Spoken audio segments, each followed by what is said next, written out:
Então voltaram para Jerusalém do monte chamado das Oliveiras, o qual está perto de Jerusalém, à distância do caminho de um sábado, e encontrando subiram ao cenáculo. Habitavam Pedro, Tiago, e encontrando subiram ao cenáculo, onde habitavam Pedro, Tiago, João, André, Filipe, Tomé, Bartolomeu e Mateus, Tiago, filho de Alfeu, Simão, o Zelote e Judas, irmão de Tiago. Todos estes perseveravam unanimemente em oração e súplicas com as mulheres e Maria, mãe de Jesus, e com seus irmãos. Amém? Irmãos, não esqueçam dessa parte que está no verso 14. Todos estes perseveravam, ou seja, oravam unanimemente em oração e súplicas. Amém? Atos 1. Grava bem, nós vamos voltar no versículo. Irmãos, uma das maneiras que você tem de profetizar, de praticar uma bênção na sua vida através do a nossa campanha que está começando hoje é um ato profético. Através de uma oferta que você deposita na casa do Senhor, isso é um ato profético também, porque você deposita com a fé, sabendo que Deus não vai te deixar faltar nada. Isso é fé, é por isso que é ato. Ato é atitude. A partir do momento que você tem a fé que Deus não vai te deixar faltar nada, você deposita através através do dinheiro, da tua oferta, do dízimo, oferta alçada, que é tudo aquilo que você ganha, que não tem nada a ver com o teu dízimo, mas é aquilo que você quer dar do teu coração. Uma oferta alçada é um ato de fé, é um ato no qual Deus também te abençoa. Então, se você tem a tua oferta, coloca no teu envelope, que nós vamos orar para que Deus abençoe a tua oferta, amém? E nós vamos dar prosseguimento à nossa pregação. Se quiser envelope, tem aqui na colunazinha, amém? Então, irmãos, o que a palavra de Deus está nos ensinando aqui? Em Atos capítulo 12, capítulo 1, a partir do verso 12, a palavra de Deus vai me dizer que os discípulos, preste atenção às criancinhas, que é algo muito interessante para vocês aprenderem. Os discípulos estavam todos eles reunidos na presença de Jesus, chamado no Monte das Oliveiras, que fica até o dia de hoje às portas de Jerusalém. Eles estavam reunidos com Jesus naquele último encontro, porque Jesus, depois que ele morreu na cruz, ele ficou aqui, depois que ele ressuscitou daquela morte na cruz, ele ficou conosco 40 dias, ainda com os discípulos, depois que ele ressuscitou. E aquele dia onde eles estavam reunidos com Jesus no Monte das Oliveiras, foi ali onde eles viram Jesus pela última vez, porque Jesus em carne e osso, como você um dia também vai viver no céu, muitas pessoas não sabem disso, em carne e osso, os discípulos reunidos no Monte das Oliveiras, viram Jesus sendo levado aos céus. Uma nuvem tomou ele e encobriu ele. Enquanto todos estavam olhando para o céu, olhando Jesus subindo, um anjo apareceu perante os discípulos e perguntou: o que vocês estão vendo? Este que vocês estão vendo, que vocês acabaram de ver subindo, naquele grande dia, vocês vão ver ele descendo da mesma forma que vocês viram ele subindo. Então, só para vocês entenderem, os discípulos estavam reunidos com Cristo depois da sua morte. Quando ele ressuscitou, 40 dias ele ainda esteve aqui na terra falando das coisas do céu para os seus discípulos. E aquele dia foi o último dia que os discípulos viram ele em carne humana, fisicamente aqui na terra. Quando os discípulos saíram dali, que tiveram aquela visão também com o anjo, que disse para eles que eles vão ver Jesus da mesma forma que ele foi fisicamente, vão ver naquele último dia, Apocalipse capítulo 21, ele vai descer no alto das nuvens, da mesma forma que ele foi e ele voltou. Então, só para vocês entenderem, os discípulos saíram dali então, e eles se reuniram, voltaram para Jerusalém, e aqui o texto diz que eles se reuniram na casa de Pedro, Tiago, João e André, porque ali eles habitavam, se reuniram todos ali. No capítulo 2 de Atos, nós vamos ver que Jesus pediu para que eles ficassem reunidos no mesmo lugar, porque do alto do céu ele ia mandar o Espírito sobre ele, o Espírito Santo, que ia ficar conosco por toda a vida e que não ia nos largar mais. Amém? Então eles se reuniram naquela casa, no mesmo lugar. Foi por isso que eu pedi para que vocês gravassem 14,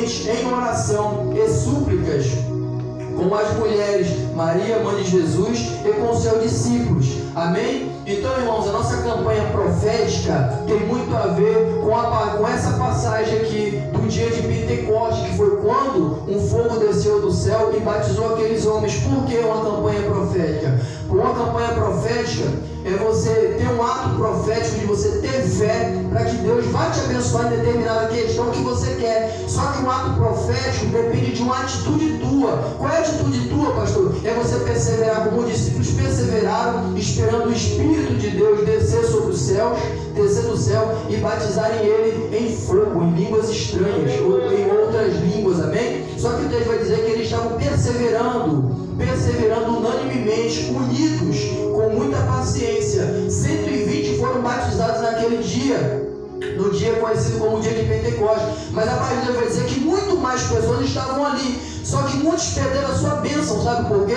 Porque desistiram, não aguentaram esperar todo aquele tempo sem saber o que ia acontecer. Eles não tiveram fé e não acreditaram que o vento, que o Espírito Santo ia descer sobre aquele lugar. Então a nossa campanha é um ato profético, mas você tem que ter a atitude de você perseverar em cima daquilo que você escreveu nesse papelzinho, tendo a fé que vai acontecer.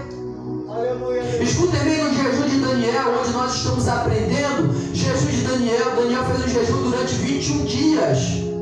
Mas a palavra de Deus vai dizer que o anjo, quando chega até Daniel, fala para Daniel: Deus ouviu as tuas orações desde o primeiro dia em que você orou, mas eu não consegui trazer a sua bênção porque os príncipes da Pérsia, ou seja, o diabo, nos altos céus, nos lugares celestiais onde eles ficam, me impediram de trazer a sua bênção. O que você está querendo dizer, pastor? Que não precisa você orar um dia, não precisa você orar 2, 3 dias em uma campanha determinada. Você tem que ter uma atitude profética e de orar perseverando, como os discípulos ficaram perseverando, até que a tua bênção chega. Deus ouviu a oração de Daniel desde o primeiro dia, mas a resposta dele só chegou no 24º dia, depois de 21 dias de jejum e oração que Daniel fez. Mas se o anjo disse que Deus ouviu a oração de Daniel no primeiro dia, ele poderia ter recebido a sua bênção no primeiro dia, mas ele recebeu no 24º dia. Então não foi dentro da campanha dele, não foi por causa da campanha de Daniel que Deus ouviu. Como o pastor falou de manhã, Deus sonda mente e corações. Ele sabe do teu desejo, do teu coração, ele sabe das suas necessidades. Então não é necessário que você faça uma campanha com um tempo pré-determinado. Se Deus não me abençoar dentro de 21 dias, é porque ele não quer, não. O pastor ensinou de manhã que você tem que perseverar, porque tem um diabo, tem diabos no mundo celestial lutando com os anjos para não deixar a sua bênção chegar até você. Então, como eu falei de manhã, existem muitas bênçãos nesse mundo espiritual retidas, sabe por quê? Porque muitos de vocês desistiram no meio do caminho.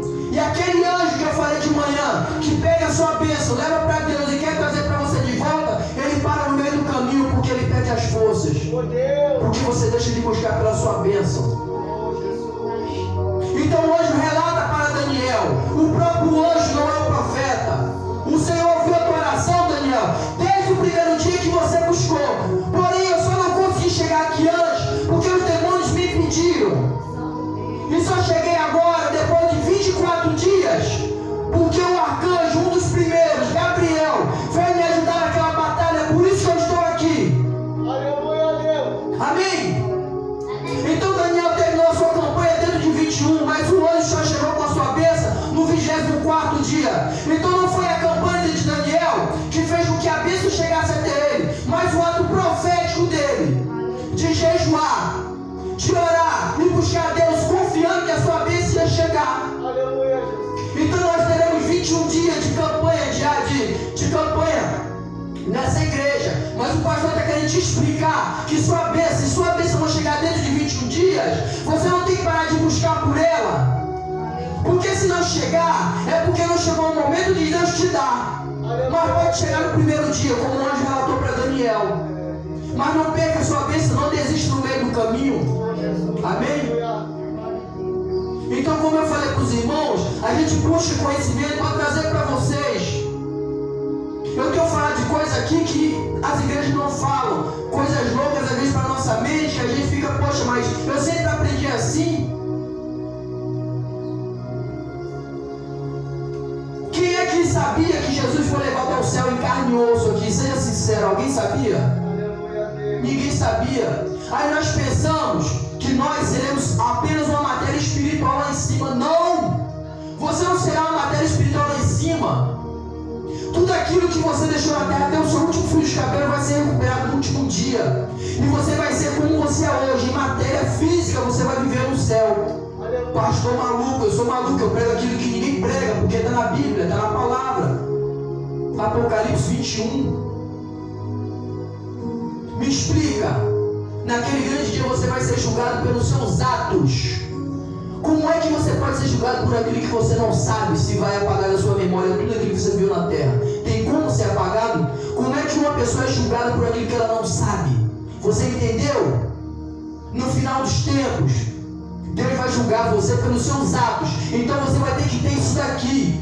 Tu vai ter que saber o porquê que você foi julgado.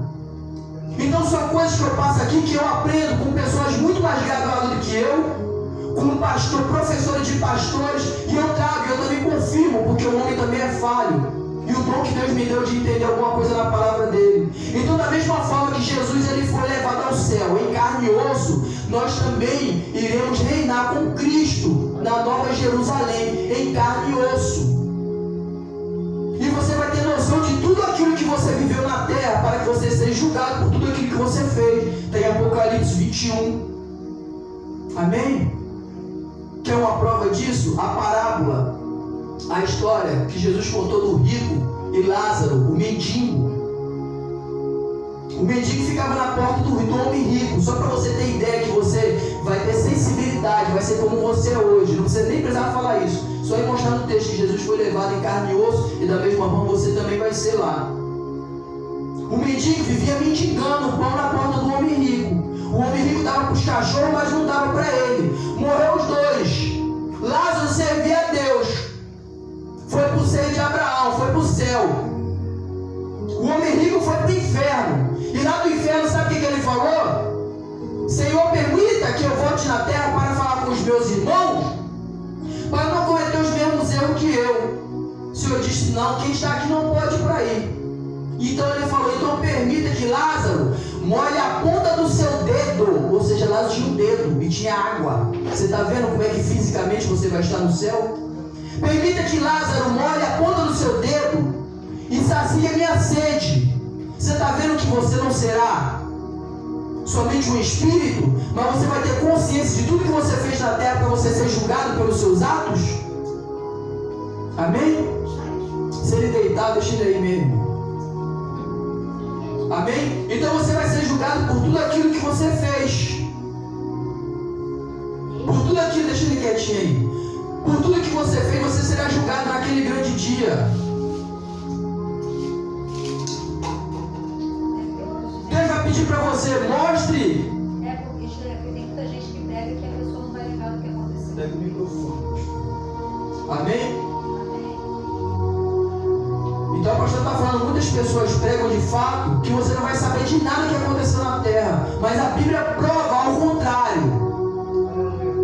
E nem precisava. Como é que você vai ser julgado pelo que você não sabe, meu irmão? Tem como? Todo mundo não sabe que vai ser julgado pelos seus atos. Mostre suas mãos que eu verei as suas obras. É o que o próprio Deus fala. Mostre-me as suas mãos. Depois que Cristo ressuscitou, quem foi que tocou nas feridas dele que não acreditou que era ele? Nas feridas dele, ele ressuscitou. Você não vai ressuscitar no último dia também? Não foi Tomé que foi lá e meteu o dedo da ferida dele realmente? Não era carne, não era osso? Daquela mesma forma ele subiu. E dessa mesma forma você vai ter lembrança de tudo que você fez na terra e você será julgado. Amém? Então voltando para o nosso tema, Daniel ouviu do anjo que Deus ouviu as orações dele desde o primeiro dia. Então o ato profético que você tem que ter, o que você vai escrever no papel é somente uma simbologia, mas o ato de fé é praticado por você, orando e perseverando como os discípulos fizeram, esperando pelo batismo do Espírito Santo.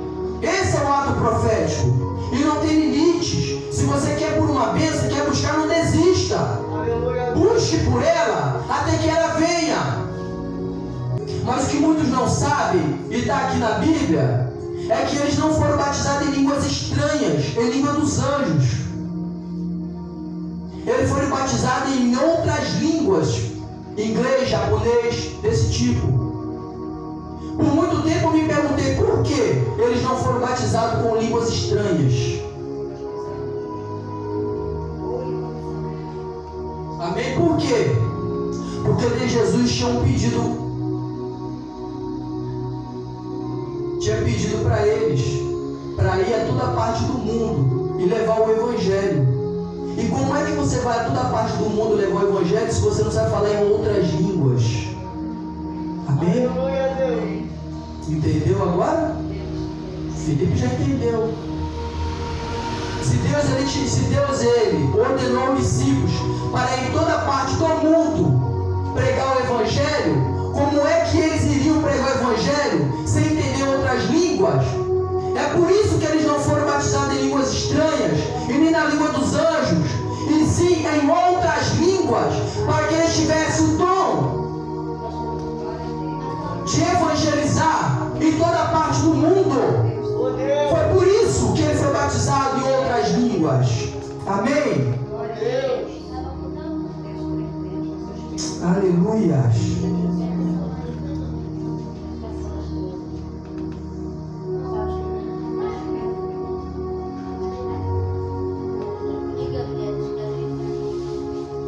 Olha aqui o que está escrito em Atos 1:7. Atos 1:7.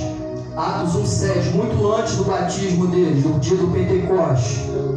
Ele disse-lhes: não vos pertence saber. Eles estão perguntando para Jesus a respeito do que vai acontecer em Israel, se Deus vai unir o povo de Israel, coisa do tipo. Então Jesus responde para ele, e disse-lhe Jesus: não vos pertence saber os tempos ou estações que o Pai estabeleceu pelo seu próprio poder, mas recebereis. Olha o que Jesus fala para eles, para vocês entenderem o que aconteceu no dia do Pentecostes. Mas recebereis o poder do Espírito Santo, que há de vir sobre vós, e semeeis testemunha, tanto em Jerusalém, como em toda a Judéia e Samaria, e até os confins da terra. Aleluia! Você está vendo o que Jesus falou antes com eles? O porquê que eles foram batizados em outras línguas e não na língua dos anjos? Aleluia! Foi por isso que eles não foram batizados em línguas estranhas, porque Jesus tinha uma missão para eles: ir de pregar o Evangelho a toda criatura em toda parte do mundo. Só que o povo, até aquele ponto, tinha uma maldição sobre eles, chamada maldição de Babel. Qual é a maldição de Babel, pastor? Quando o homem achou que poderia ser maior do que Deus e construiu aquela torre chamada Torre de Babel, achando que poderia chegar no céu, Deus mandou a maldição de línguas entre eles e confundiu a língua deles. E foi naquele dia que eles não entendiam a linguagem um do outro, e foi a partir dali que veio e foi repartida as línguas. É por isso que hoje nós temos inglês, português, japonês, árabe, esse monte de língua. Mas no dia de Pentecostes, Deus quebrou aquela maldição quando batizou os discípulos em outras línguas, dando dom a você, a partir do teu ato profético, a partir da tua busca. Deu dom para você falar em qualquer língua que você quiser. Você estando 6 meses em qualquer parte do mundo, é provado que você consegue falar na língua deles, porque Deus quebrou aquela maldição. Quantos e quantos testemunhos você vê de pessoas que nunca estudaram e falam tantas e outras línguas fluentemente? Foi porque Deus quebrou aquela maldição que Ele jogou sobre o povo na Torre de Babel, confundindo a língua deles no dia do Pentecostes. Então você pratica a tua fé, pratica o ato profético e tenha fé que Deus vai te abençoar naquilo que você pedir nessa campanha. Amém? Vocês estão entendendo o poder de um ato profético na sua vida? Mas vocês também observaram que os discípulos estavam concentrados e orando unidos unanimemente, sem desistir, até que veio dia em que eles foram batizados em outras línguas, significa que você não pode desistir da sua bênção. Não é com uma noite de oração e na outra não busca mais que você vai receber, mas é com a tua persistência, tendo fé que Deus vai te abençoar. Gênesis capítulo 30, um exemplo de ato de fé, ato profético.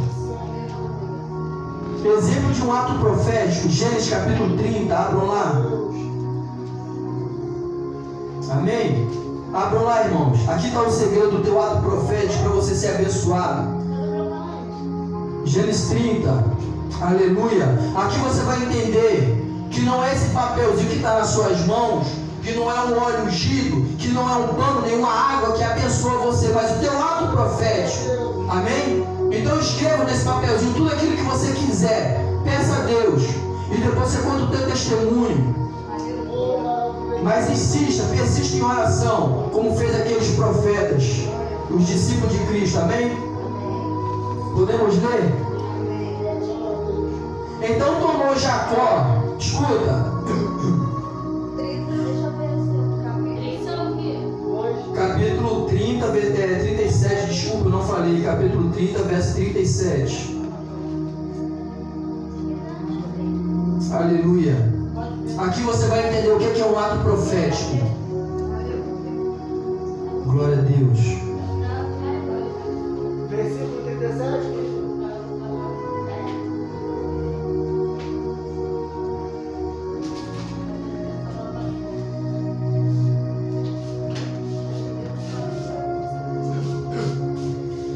Podemos ler? Então tomou Jacó varas verdes de álamo e de aveleira e de castanheiro e descascou nelas,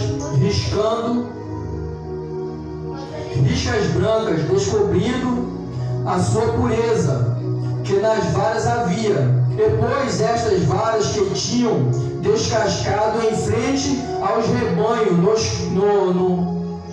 nos canos e nos bebedouros de água, aonde os rebanhos vinham beber, para que concebesse, ou seja, desse à luz, quando... Obrigado. Os rebanhos diante das varas, e as ovelhas davam... Onde eu estava, pastor? E concebiam os rebanhos diante das varas, e as ovelhas davam crias listradas, salpicadas e malhadas. Então separou Jacó os cordeiros, depois, é só até aqui mesmo, até o 39. O que a palavra de Deus está dizendo aqui, irmão? Na história de Jacó, um ato profético para você poder entender. Jacó, ele foi embora da sua casa com a ameaça de morte do seu próprio irmão e foi até a casa do seu irmão, do seu tio, chamado Labão. Quando chegou lá, ele não tinha o que oferecer, porque ele foi sem nada, porque tudo aquilo que deveria ser direito dele, como primeiro filho, o filho da primogenitura, ele perdeu, porque o seu irmão queria matar, porque ele tomou a sua primogenitura, entre aspas, foi um ato de Deus, mas não vou entrar nessa parte. Então ele fugiu para a casa do seu tio a pedido da sua mãe. Mas quando chegou lá, Jacó não tinha nada, mas ele tinha algo, ele tinha a presença de Deus. Então ele fez um acordo com Jacó. Jacó, eu vou trabalhar contigo por 7 anos, pela mão da sua filha Raquel em casamento. Ele trabalhou por 7 anos. Labão, como era um trambiqueiro desde a infância, a história dele lá no começo, ele enganou Jacó. Ao invés de dar a mulher pela qual Jacó trabalhou, que foi Raquel, ele deu a sua filha Veja, Lia. Como naquela época você não podia despir a esposa antes da noite de núpcia, Jacó só descobriu quando já tinha concebido o casamento no dia seguinte. Então foi atrás de Labão e disse para ele: você me enganou, eu trabalhei 7 anos pela sua filha mais nova, você me deu a sua filha mais velha. Então Labão falou: não fazemos assim na nossa terra, primeiro damos a mais velha, depois a mais nova. Então vamos fazer mais um acerto, eu trabalho mais 7 anos e você me dá a sua filha Raquel.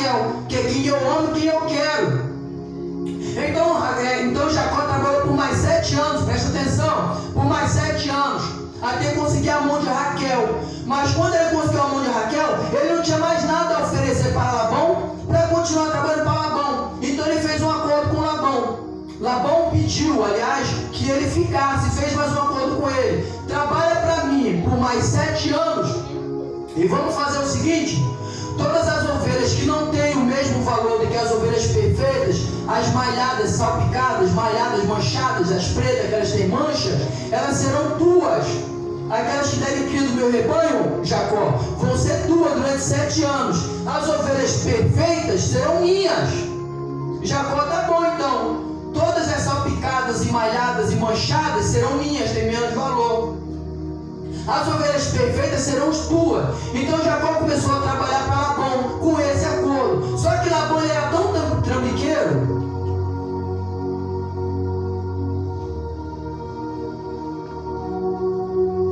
Só que Labão, ele era tão trambiqueiro que quando ele fez esse acordo com Jacó, ele pediu para que os seus filhos separassem do seu rebanho todas as ovelhas manchadas, salpicadas e malhadas, e levasse a uma distância de 3 dias das 2 ovelhas perfeitas. Então deixou Jacó cuidando somente das ovelhas brancas perfeitas. Como é que vai nascer de ovelhas brancas uma ovelha manchada e uma ovelha preta? Você entendeu a malandragem de Labão? Então aquele homem era trambiqueiro. Desde a época que a mãe de Jacó foi buscada pelo servo de Abraão. Ele já mostrou como é que ele era, quando ele era novo, lá na história, um pouco lá atrás. Então ele separou todas as ovelhas manchadas do seu rebanho, para que essas ovelhas não cruzassem com as brancas e não dessem ovelhas manchadas para não ficar com Jacó. Tirou tudo, levou a 3 dias de distância e falou: agora quero ver como é que vai nascer ovelhas manchadas com pagamento para Jacó. Só que aí é que está. Aí é onde entra um ato profético de Jacó. O que Jacó fez? Jacó pegou vara de asmo, que está aqui, pegou um monte de vara, descascou, e ele, como um ato profético, ele pegou aquelas varas e colocou nos bebedouros. Onde tinha água, ele ficava aquelas varas e apresentou a Deus. Para quê, irmão? Para que todas as ovelhas que tivessem, e as bonitas somente, tivessem grávidas, quando viesse beber ali, pudesse conceber ovelhas manchadas ou salpicadas para ele. E quando as ovelhas que estavam grávidas, quando elas chegavam para beber água ali, elas davam crias, e todas as ovelhas que davam crias eram ovelhas salpicadas, manchadas e malhadas. É um ato profético. Então, do que parecia impossível, Deus começou a abençoar Jacó. Mas para que Jacó fosse abençoado, ele teve que ter uma atitude, um ato profético. Mas, pastor, o poder estava sobre aquelas varas? Não, irmão, não estava sobre aquela vara. Estava sobre a atitude de Jacó em ter fé, que Deus iria abençoar através do teu ato profético. Aleluia a Deus. É por isso que a campanha chama uma campanha profética, porque através da tua atitude, é da tua fé que Deus vai te abençoar. Não foi aquelas varas descascadas, aquela simpatia que Jacó fez e colocou na beira do rio, daqueles bebedouros, que fazia com que as ovelhas davam crias manchadas para ele. Não! Foi a atitude de fé de Jacó, sabendo que Deus era com ele. Jacó, como primogênito, tinha direito a toda a riqueza do seu pai, mas ele saiu sem um centavo da casa do seu pai, porque saiu com a ameaça de morte do seu irmão Esaú, que consequentemente ficou com todas as bênçãos do seu pai. E o primogênito era quem ficava com tudo aquilo. Jacó saiu sem nada, mas ele saiu com uma coisa que você não pode perder. Ele saiu com a presença de Deus com ele, e Deus era com Jacó em tudo que ele fazia. Então o ato profético é isso. É por isso que outro dia eu ensinei, eu falei: irmãos, eu não condeno. Não está errado uma igreja que pega um lenço, uma toalha, abençoa e te dá. Irmã, coloca ela no inferno na sua casa, coloca debaixo do travesseiro, para você não ter mais pesadelos. Não está errado, isso é um ato profético. O que está errado é quando o homem pega a palavra de Deus, distorce e transforma a palavra em maldição. Ele pega isso daqui e fala: é R$5, leva que você vai ser abençoado. Isso é maldição. Mas a partir do momento que você, como um ato profético, você pega esse envelope escreve alguma coisa aqui, leva, entrega. A fulana, você vai ser abençoado, bate isso daqui. Isso é um ato profético. Aleluia, Deus. Só que estão comercializando a palavra de Deus. É copo com água que vale tanto. É uma bala que vale tanto. É uma franela que vale tanto. Isso não está na Bíblia. Então aprenda, não está errado. Isso é um ato profético. A pessoa se copo com água na frente da televisão, beba, é um ato profético. Não é a água que vai te abençoar. É o teu ato e a tua fé em Deus que vai te abençoar. Aleluia, Deus. Aleluias.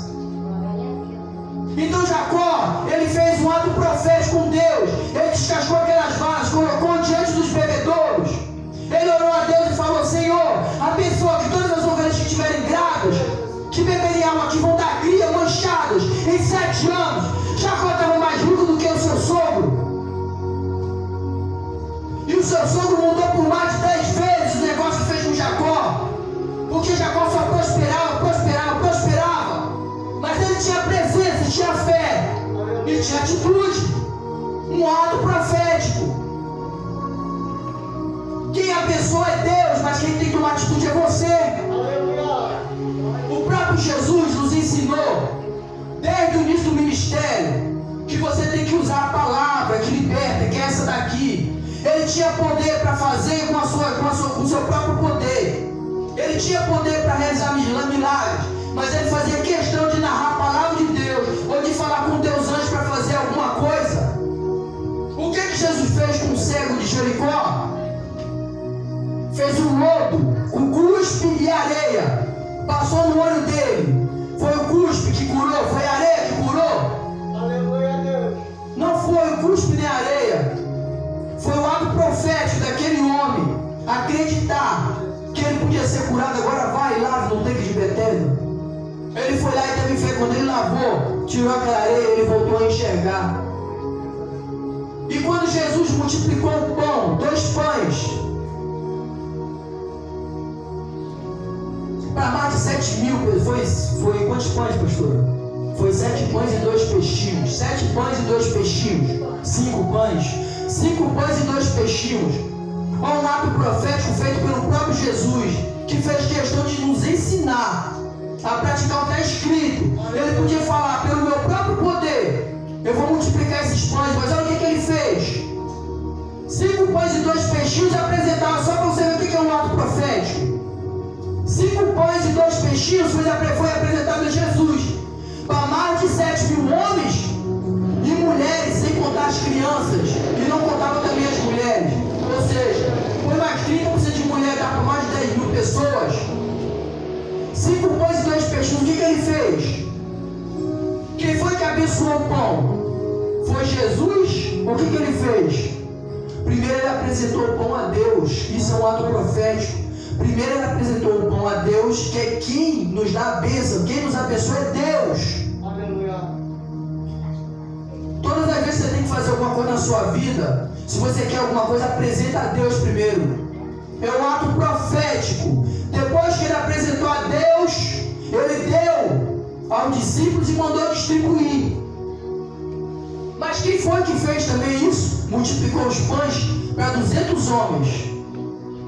Eliseu, lá no Antigo Testamento, ele fez a mesma coisa. Eliseu suspendeu 2 pães, por isso que eu confundi.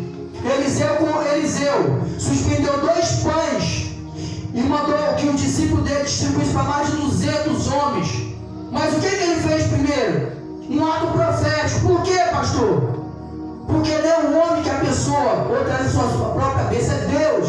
Então o ato profético está no teu coração, na tua mente. É você ter certeza que Deus vai te abençoar. Você apresenta o teu pedido a Deus e tenha fé que Ele vai cumprir na tua vida. Isso é um ato profético. Você entendeu o que é um ato profético? Então anote aquilo que você quer nesse papel. Acredite que Deus vai cumprir na tua vida, que Ele vai cumprir. Porque a tua atitude é o teu ato profético, que nessa campanha vai fazer você ser abençoado. Aleluia.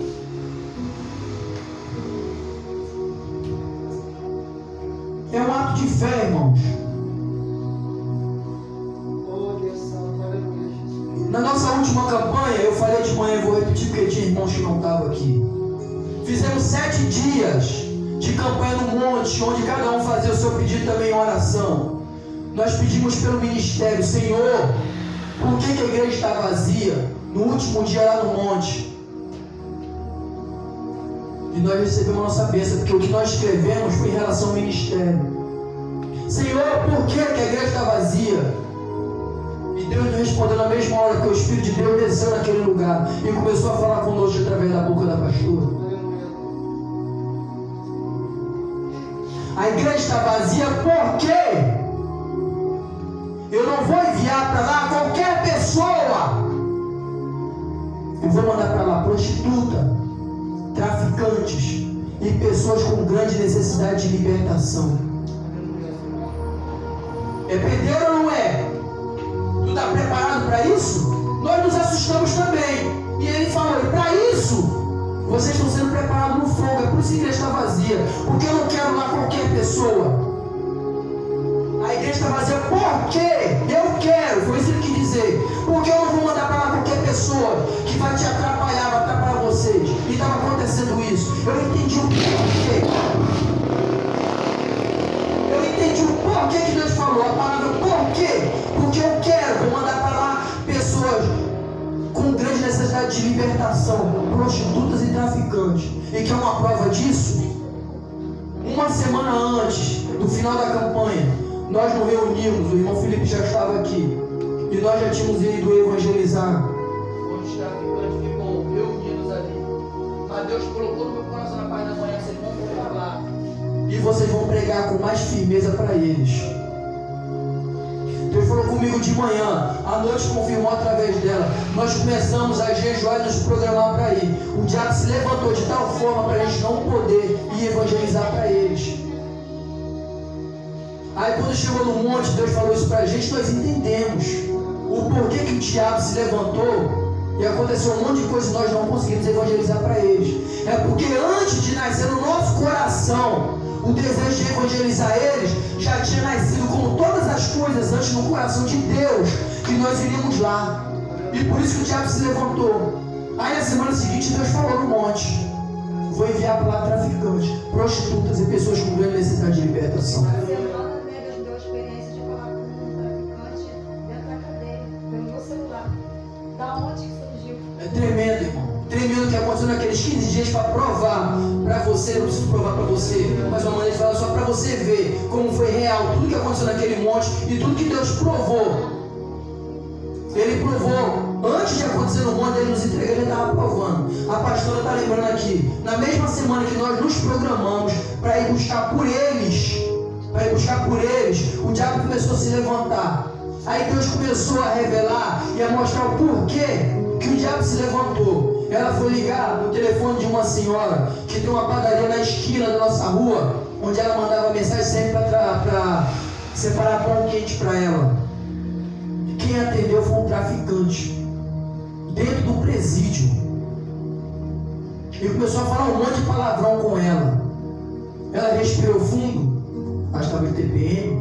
Ela respirou fundo e ela falou, meu querido, você está falando com a pastora, com a serva de Deus. Aí o homem virou, me perdoa, a gente está aqui, começou a falar aqueles palavrões, aquelas coisas de prisioneiro, estamos aqui na maior não sei o que, passando fome, não sei o que, a senhora vem pra cá, não sei o que, pedir pão quentinho. Começou a falar isso com ela. Aí Deus na mesma hora revelou para ela através da mensagem, através da fala dele, falando com ela, Deus revelou para ela, entregou para ele. Qual é o seu nome? Foi o nome? Ele estava andando junto, ele levou ele para esse caminho. Eu não lembro, pastora, conta aí, por favor. No mesmo momento, eu perguntei a ele se ele conhecia algum Vitor, porque Deus estava me mostrando um rapaz com o nome de Vitor. Aí ele colocou lágrimas. No primeiro momento ele negou. No primeiro ele ficou quieto. Aí ele, Vitor? Aí ele é meu primo. Aí eu falei, pois bem, pois eu vi esse Vitor cabisbaixo na beira de uma rua com uma arma do lado. Mas Deus manda te dizer que Deus tem um plano na sua vida e na vida desse seu primo Vitor. Aí ele falou que foi esse Vitor que levou ele para a vida do crime. E Deus me mostrou que através dele, que ele estava lá, dentro daquela prisão, por livramento. Porque senão o espírito de morte ia levar ele. E Deus permitiu que ele entrasse, que ele fosse pego, ficasse preso, porque ali dentro Deus ia fazer um trabalho de libertação na vida dele. E através da vida dele, ele ia alcançar o Vitor também, que estava sendo guardado pela misericórdia de Deus. E aquela arma do lado e ele cabisbaixo representava ele arrependido, pensativo na vida que eles estavam seguindo no crime.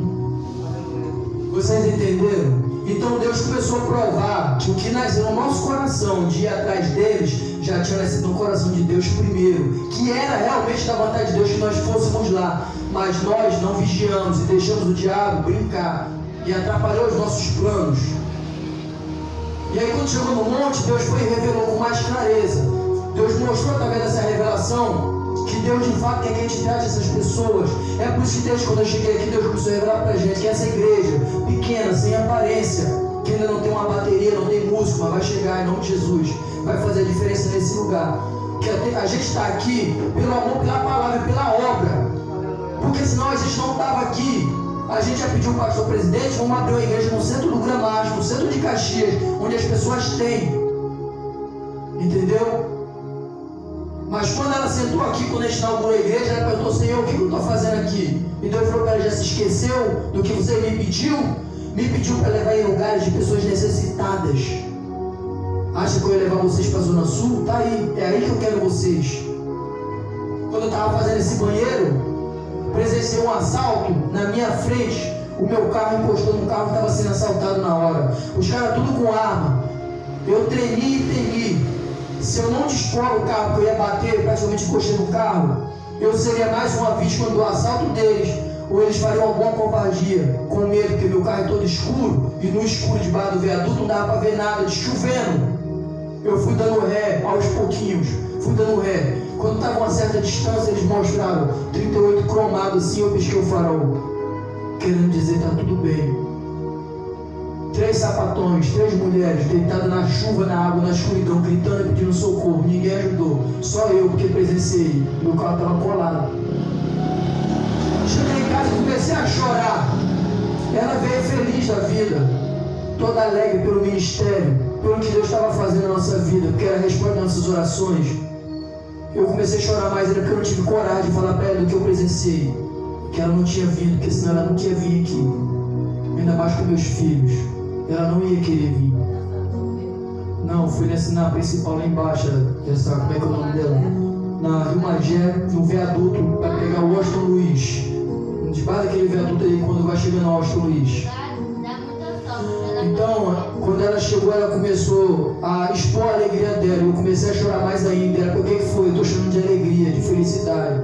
Então Deus começou a mostrar pra gente que realmente Deus nos quer aqui para cuidar de pessoas assim, traficantes, prostitutas, pessoas que têm necessidade de libertação. E o que aconteceu, pastor, no monte? O seu Raul, irmão Raul, estava doente há mais de 15 dias, há 20 dias. Tinha ido no médico já 2 vezes e não conseguia ver o que era. Parecia que tinha um catarro, alguma coisa grudada no peito e não saía. Fez exame, tirou chapa e nada. E no dia, eu lembro, ele me ligou e falou: Elis, eu vou hoje pro culto, porque hoje é o último dia da campanha. Eu falei: glória a Deus. Ele veio buscar a bênção dele. E quando chegou no monte, Deus não só entregou a nossa resposta de oração, eu não sei se foi a dele também, mas depois que Deus falou comigo, Deus falou: irmão, varão, leva também a cura, estou te curando agora. Colocou a mão dele e curou ele na hora.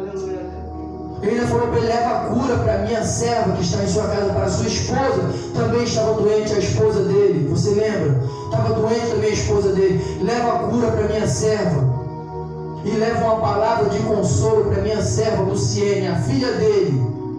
Então aquele homem, por ele ter perseverado, como eu li no texto aqui, no dia do Pentecostes, o discípulo perseveraram por uma bênção, porque eles acreditavam na palavra de Cristo, que eles seriam batizados e que o Espírito Santo desceria sobre ele.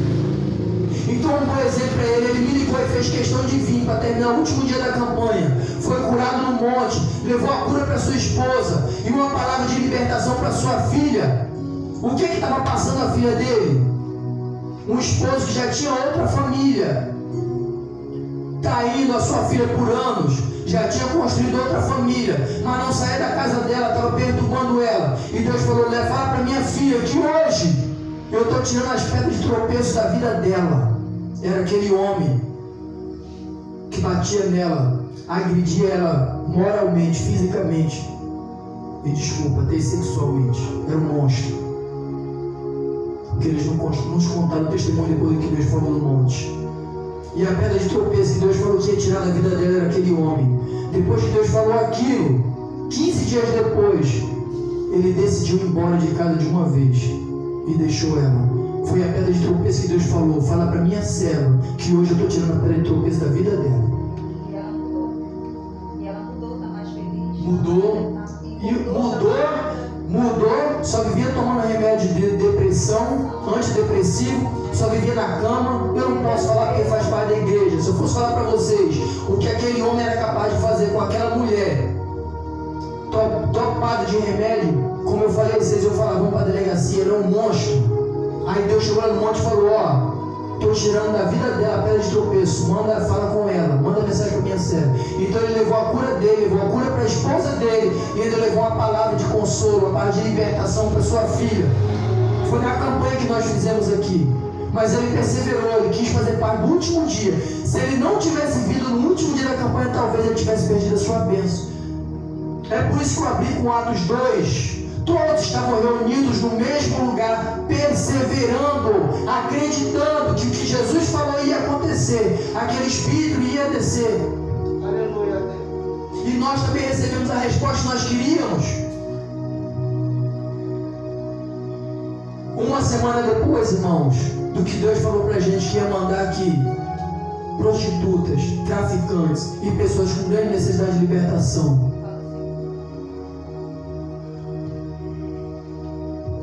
apareceu uma jovem aqui. Eu nunca vi aquilo, é uma experiência na minha vida, uma a mais na minha vida.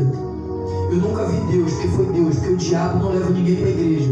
Eu nunca vi Deus trazer na porta da igreja uma pessoa já endemoniada. Chegou ali, eu não vou falar o nome dela. Chegou ali na porta, tudo assim, com o olho já virado assim, não queria entrar. Eu falei: entra. Ela não queria entrar. Entra, senta, fica à vontade. Ela correu e sentou ali atrás do irmão Felipe na cadeira. Entrou rápido ali e sentou ali e ficou ali. Nós daqui já vimos que aquela moça já estava manifestada. Escuta para você prestar atenção, para você entender. Quando Deus falou lá pra gente que ia mandar